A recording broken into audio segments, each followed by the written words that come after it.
So I want to show you how, in general, I'm working with protein gels. So I'm just going to grab this protein gel.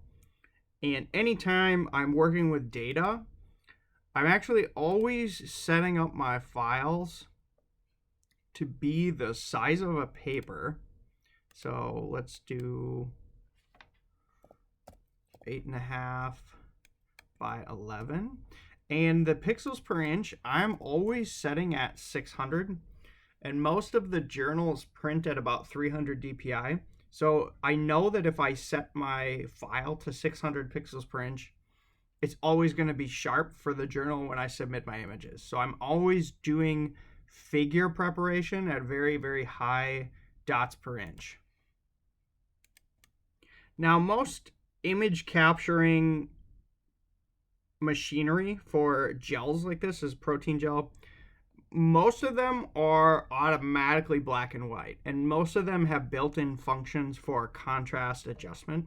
So most of the time you can always usually get a pretty good photograph of your gel from the machines that you're using, or even nowadays a lot of times some people are taking images now with high quality cell phone cameras, although most of the time when we're acquiring protein data, gels, we're usually using specific manufactured machines whose job is to take pictures of gels. So most of these data like this are acquired by special machines. Whereas in the agarose gel in the last picture, that was mostly cell phone acquired data. In my lab, we're usually just taking pictures of the agarose gels with our cell phones. But in something like this, there's a machine for it. And I want to point this one out specifically because there's actually some mistakes in it.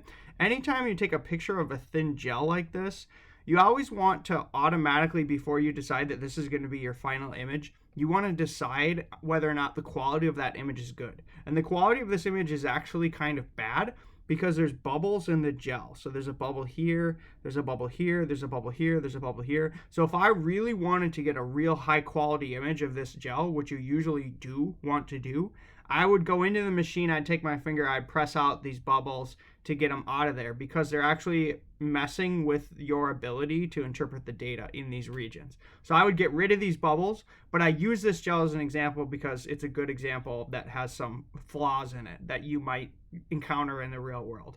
Okay, so I'm going to import this image into Photoshop, and I'm going to discuss how I would treat this image. So just like the agarose gel before, I'm just going to make sure my lanes are sort of straight as they can.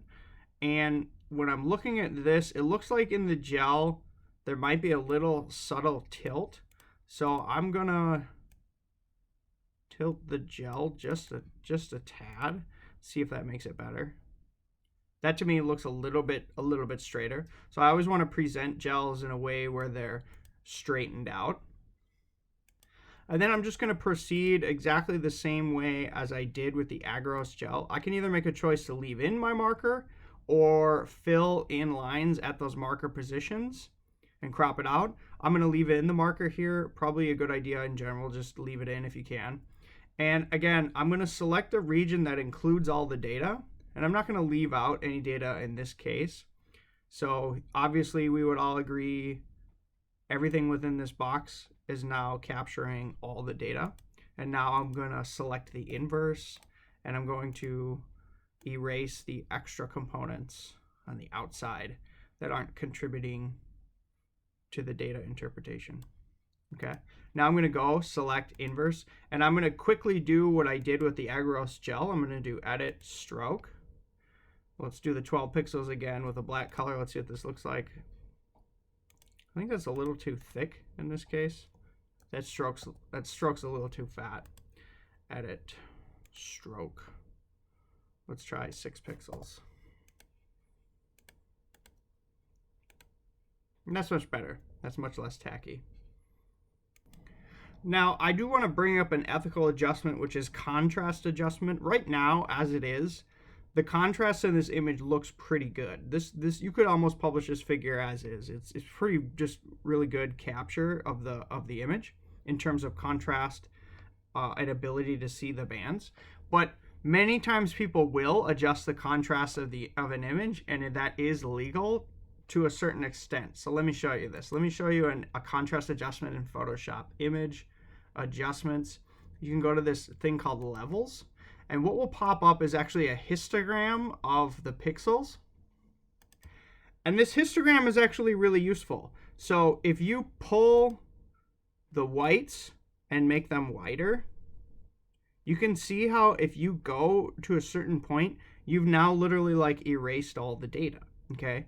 So contrast adjustment to a certain extent can become a problem. It can become unethical. If you're moving the contrast to the point where you're pushing into this histogram where there's data is now disappearing as I move this progressively left and left and left and left and left, then that's unethical. You're actually kind of creating scenarios where bands are disappearing. That's unethical. You can't do that. So never push the contrast beyond the point where the histogram sort of data implies that there is pixels. If you go beyond that point in the histogram, you're losing data. Okay, so that's illegal. Now, if I grab the black one and I move it to the right, what you're doing is you're making the blacks blacker. So as I move the black one to the right, I'm making the blacks blacker. And as I move the white one to the left, I'm making the whites wider. So again, this is a contrast adjustment, and you have to be very careful. You do not push this to the point where you are losing data. Like now we've lost data. It's an uninterpretable image. So you never push the contrast adjustment beyond, in this histogram, beyond these points here on the left or on the right here. You'll see this again when I adjust the contrast of a serial dilution in a later video.